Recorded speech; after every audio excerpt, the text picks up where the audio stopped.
Hello and welcome to the morning sports briefing on the 7th of April 2002. Hi, I'm Paul and you are on the New Zealand Sports radio show. And there is, sorry, in the background, you won't see it, but someone's counting on his fingers to check he's got the right day. One of our presenters, I'll let you guess which one it is. But we are here at 8 a.m. every morning, getting you up to speed with all the latest news so you can start the day the best way. Today we have the Warriors prepare for another lockdown. Organisers are still planning on running the T20 World Cup. More ex-FIFA executives are accused of corruption. That's a bit of a surprise. I thought they all already were known to be corrupt. But anyway, there you go. And then finally, New Zealand sport bodies, and we'll look at the government funding they've received so far. To kick us off, we'll find out about those FIFA executives and hand you over to Stephen from the Deep South, who will take you through the football news.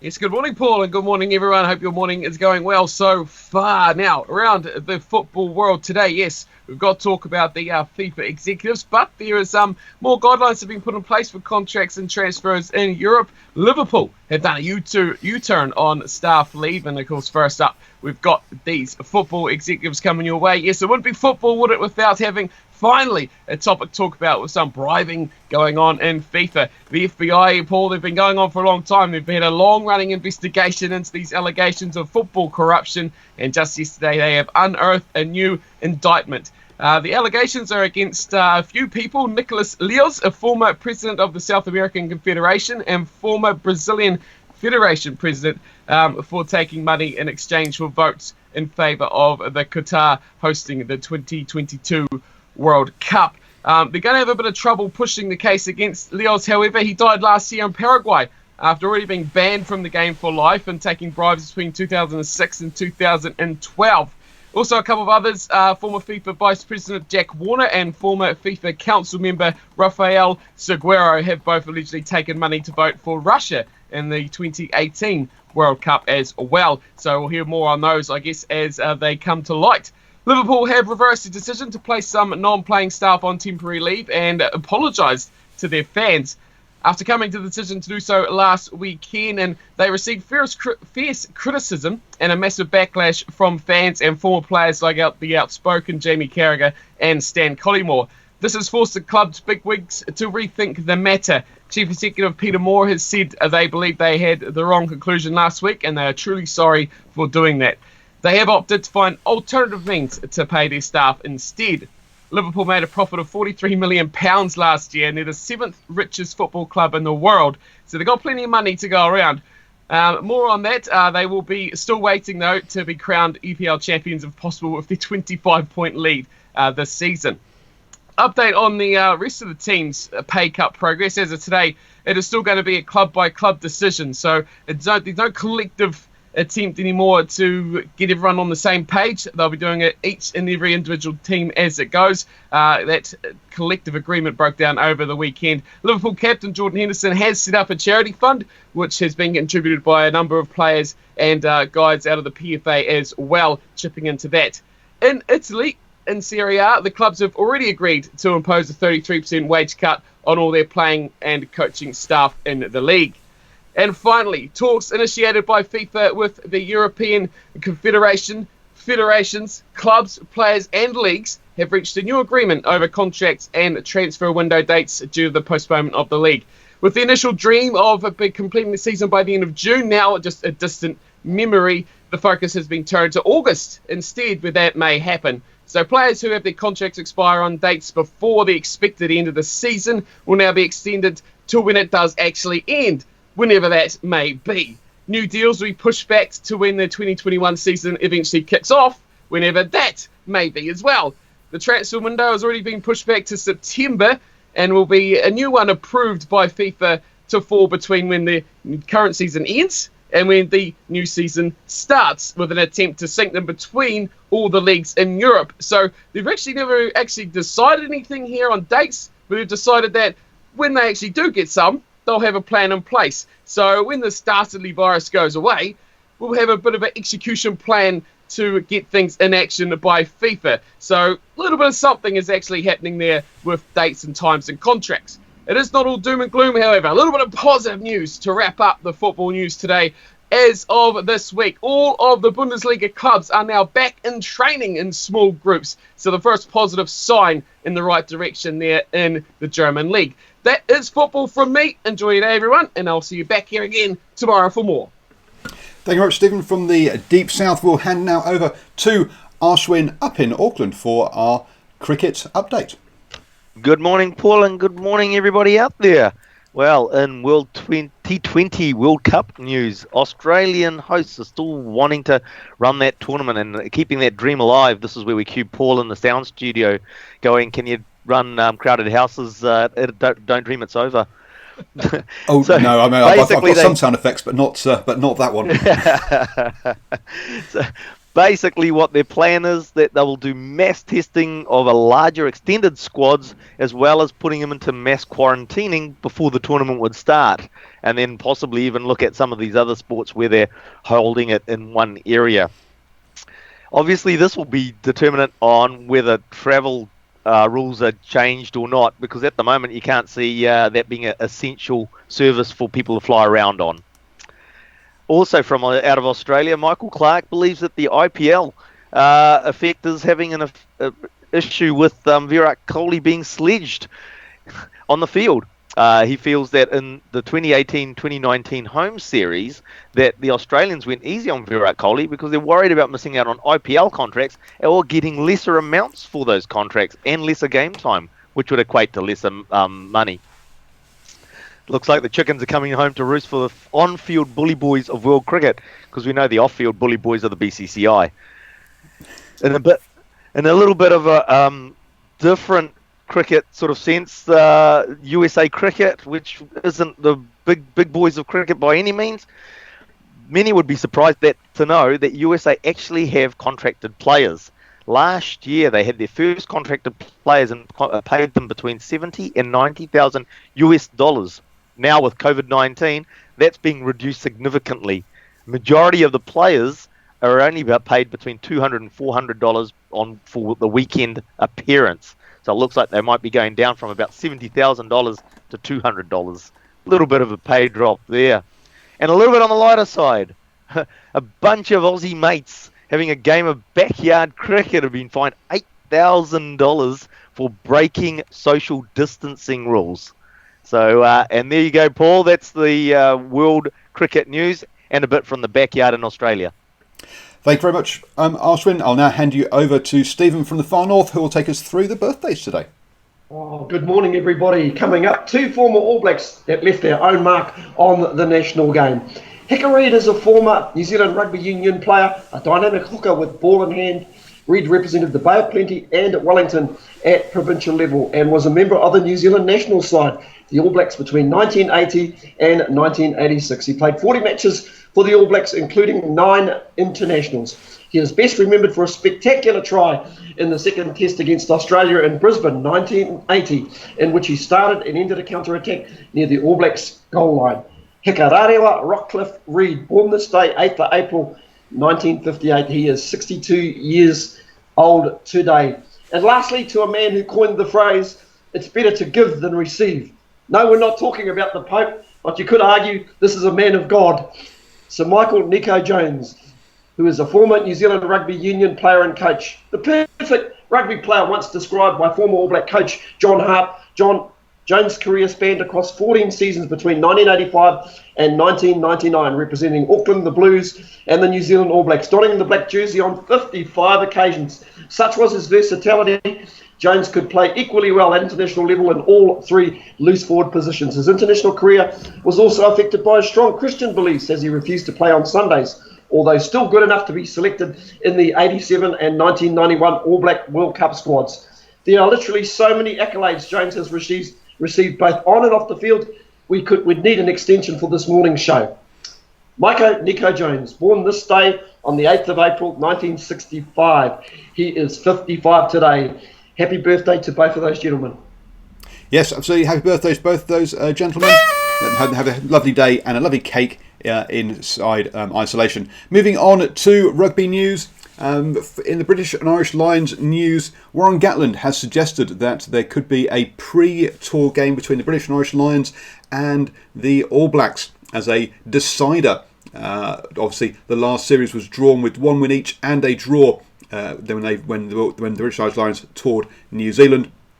Next year they're due to tour South Africa. Originally the idea was for the Maori All Blacks to head up to Europe and play the British and Irish Lions, but with its COVID-19 and the economic impact on rugby, there is some talk now that maybe it will be the All Blacks, because obviously that would generate more income.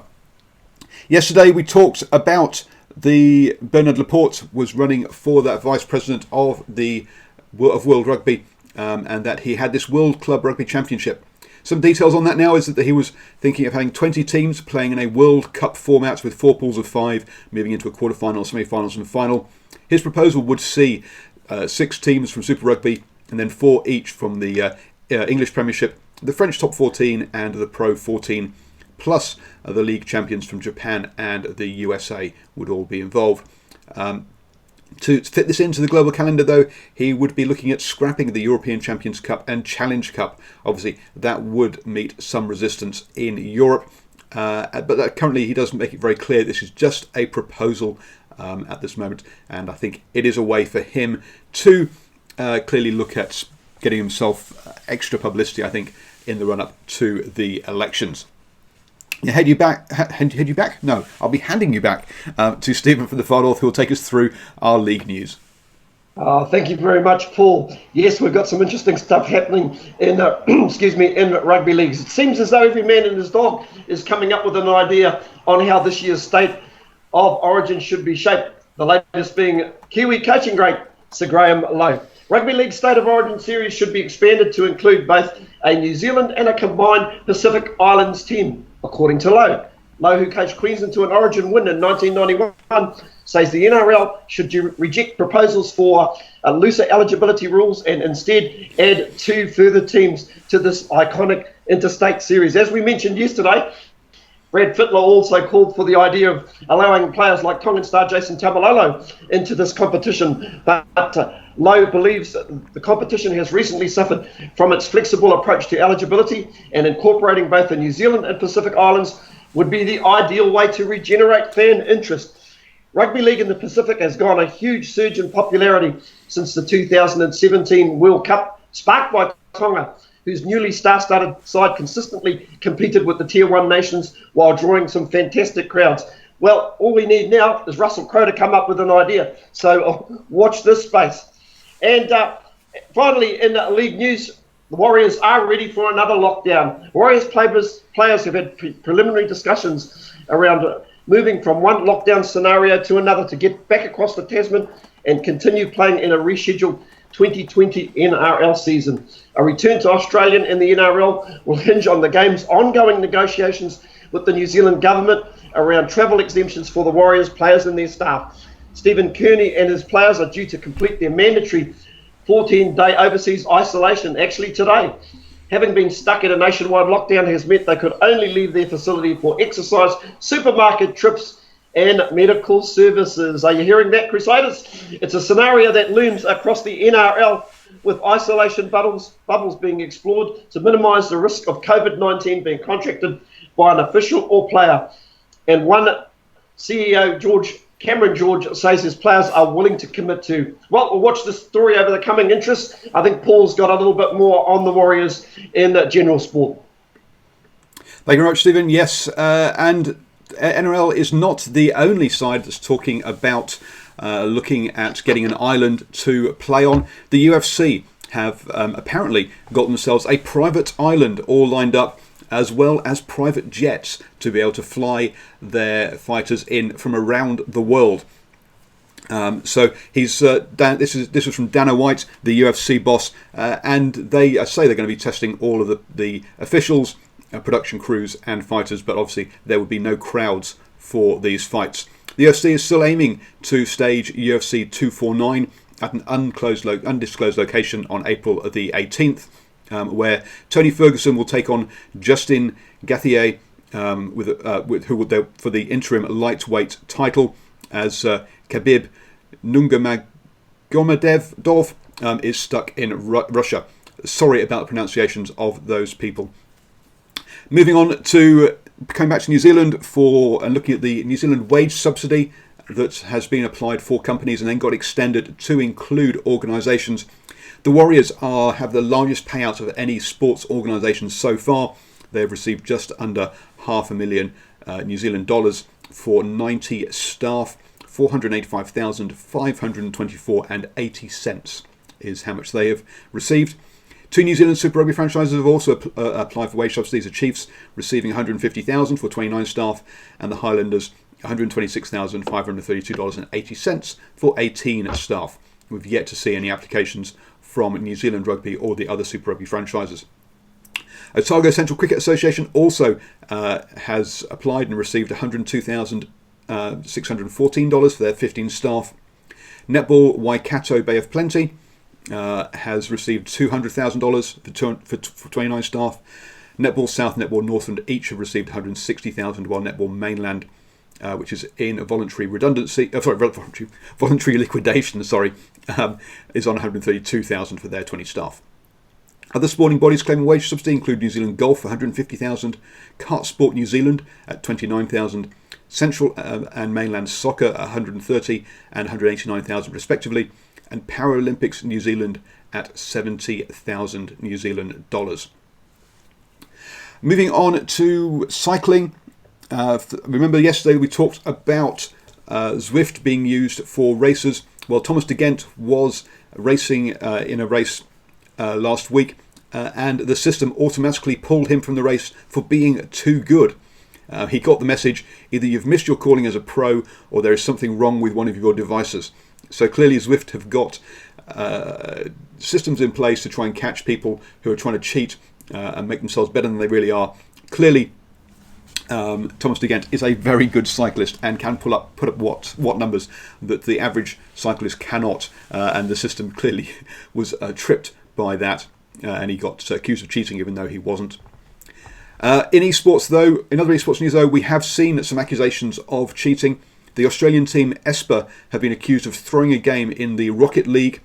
Esper made a bunch of rookie mistakes in their final match of their series, including not contesting 2 kickoffs and an own goal from captain Aidan Delusion Henry. On Twitter afterwards, Esper released all their players and thanked them for their efforts.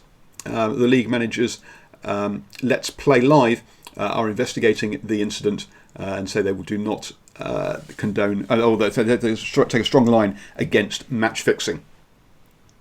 Over in the NBA, NBA Commissioner Adam Silver has said that they're in listening mode currently and are not expecting to make any decision in April about the remainder of their season. He did say that does not mean they'll be making a decision on 1st of May, but that he thinks that May, sometime during May, is when they'll be have some better news or some clearer news. He says, look, whilst he understands that everyone is missing the sport, that the safety of players and families are paramount in this. In other basketball news, the Canterbury Rams have launched a weekly home workout sessions, including strength conditioning training, injury prevention, and a range of basketball skills, drills and challenges. People who take part in that also have access to a Facebook group where they can post their own clips and ask for feedback from players. If you're interested in this and want to be a baller, then enrollment costs you $20 a month. It can be made on the Canterbury Rams website. So thank you everybody for joining the morning sports morning sports briefing. You are now up to date on all your sports news and have a wonderful day. We'll be back at 8 a.m. tomorrow morning, and join me this evening at 8 p.m. for the first ever Know Your Sport sports quiz, where we have 2 teams of 2 people we're taking on each other. Thank you very much to Steve from the Deep South, Stephen from the Far North, and Arsham from Auckland for joining me on this, the morning sports briefing. Have a good day and stay safe, everybody.